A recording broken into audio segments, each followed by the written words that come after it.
अस्सलाम वालेकुम प्यारे व्यूवर्स, कैसे सब? इंशाल्लाह सब खैरियत से होंगे। अल्लाह पाक सबको खुश रखे, आबाद रखे। आज हम बनाने जा रहे हैं जी ज़बरदस्त आलू गोश्त। ठीक है, ये मेरे पास हाफ़ के जी है चिकन और ये मेरे पास हाफ़ के जी आलू हैं और ये इसके इंग्रेडिएंट्स हैं। ठीक है, ये मैंने मोटे मोटे काट लिए हैं प्याज। ये है फटाफट बनने वाला आलू गोश्त। ठीक है, ये है हमारे पास टमाटर और ये हमारे पास जब टाइम ना हो तो हम इस तरह का मोटा मोटा सारा मसाला काट लेंगे और उसको थोड़ा भूनेंगे। भुनाई करके उसके बाद हम उसको जो है ग्राइंड कर लेंगे। ये मेरे पास 1 टेबलस्पून लाल मिर्च, 1 टेबलस्पून हल्दी और मेरे पास 1 टेबलस्पून ही नमक है। ठीक है, और नमक आप अपने हस्ब ज़रूरत अपनी उसके मुताबिक डाल लीजिएगा। ठीक है, ये मेरे पास बाद में हम डालेंगे उसके लिए दम के लिए साबुत धनिया है पिसा हुआ। ठीक है, हाफ़ टी स्पून है और ये हाफ़ टी स्पून ही सफ़ेद ज़ीरा है। ठीक है, इसमें आपको ज़्यादा लग रहा है। और ये मेरे पास 1 टीस्पून पिसा हुआ गरम मसाला है। ठीक है, चलिए जी स्टार्ट करते हैं। बिस्मिल्लाहिर्रहमानिर्रहीम। इस तरह से हम प्याज को थोड़ा ब्राउन करेंगे, ज़्यादा नहीं करेंगे, बस हल्का सा ब्राउन करेंगे। उसके बाद इसमें लहसुन और अदरक डालेंगे, उसको भी फ्राई कर लेंगे। ठीक है, उसके बाद अपना सारा मसाला जार डाल के उसको फ्राई करके ग्राइंड कर लेंगे हम। ठीक है, और आपके पास टाइम ना हो तो फटाफट आप ये आलू गोश्त रेडी कर सकते हैं। ठीक है, जिस तरह से गैस आजकल तंग कर रही है, ये उसके लिए भी बेस्ट है। ये देखिए व्यूवर्स, माशाल्लाह से प्याज हमारी इस तरह से ब्राउन हो चुकी है। ठीक है, ज़्यादा नहीं करनी और बस इतनी ही काफ़ी है। ठीक है, अब हम इसमें लहसुन और अदरक डालेंगे, इसको भी थोड़ा ब्राउन करेंगे।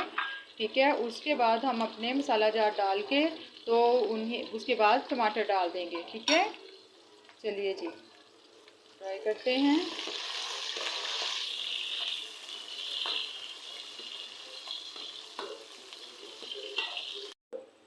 चलिए प्याज और लहसुन अदरक वगैरह फ्राई हो चुका है। ठीक है, अब हम इसमें अपने मसाला जार डाल देंगे। इसमें दरदरी मिर्च भी शामिल करेंगे व्यूवर्स, ये बहुत अच्छा टेस्ट देती है आलू गोश्त में। चलिए जी बिस्मिल्लाह। थोड़ी सी काली मिर्च भी डालेंगे, हाफ़ टी स्पून। बहुत अच्छा टेस्ट आता है इनका, बजट के अंदर रहते हुए माशाल्लाह से हमारा ज़बरदस्त आलू गोश्त बना रहे हैं। बिस्मिल्लाह। ठीक है, थोड़ा सा पानी ऐड करेंगे ताकि मिर्ची ना जल जाएं।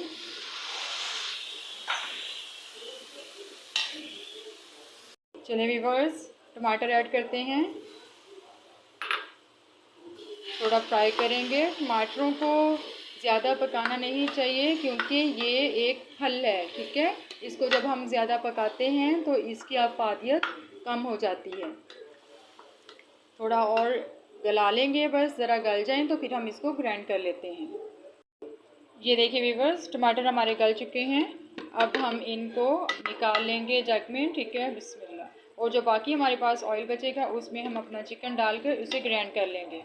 ये देखिए व्यूवर्स, जो बाकी ऑयल बचा था उसमें मैंने चिकन डाल के उसे फ्राई कर लिया है। अब मैंने मसाला भी अपना ग्राइंड कर लिया है। अब हम इसमें अपना थोड़ा सा चिकन को और फ्राई कर लें तो उसके बाद हम इसमें अपना मसाला ऐड कर लेते हैं। ठीक है, ये देखिए व्यूवर्स, माशाल्लाह से मैंने मसाले में चिकन डाल लिया है, इसको फ्राई कर रही हूँ। ठीक है, थोड़ा फ्राई कर लूँगी, उसके बाद मैं इसमें आलू ऐड करूँगी। दोनों चीज़ों को फ्राई करके उसके बाद हम इसमें पानी ऐड कर देंगे और पानी उसी जग में से डालेंगे जिस जग में हमने मसाला ग्राइंड किया है, ताकि हमारा मसाला जो है ज़रा सा भी वेस्ट ना हो। ठीक है, इस तरह से हम इसको फ्राई कर लेंगे।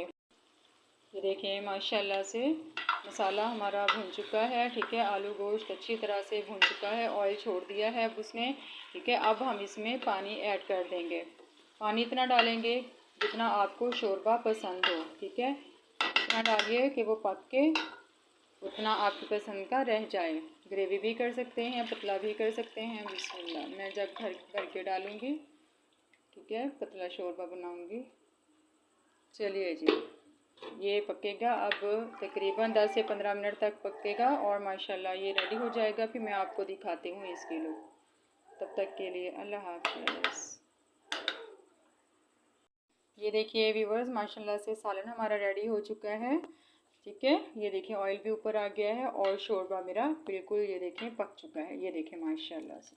ठीक है, ये देखें माशाल्लाह, ये देखें आप बनाइए फटाफट जब टाइम आपके पास कम हो, अक्सर ऐसा होता है काम बहुत ज़्यादा होते हैं बच्चों वालों को, ठीक है, और फटाफट बनाइए और माशाल्लाह से इस तरह से ग्राइंड करके रेडी कर लें। ये अब हम डाल देते हैं इसको।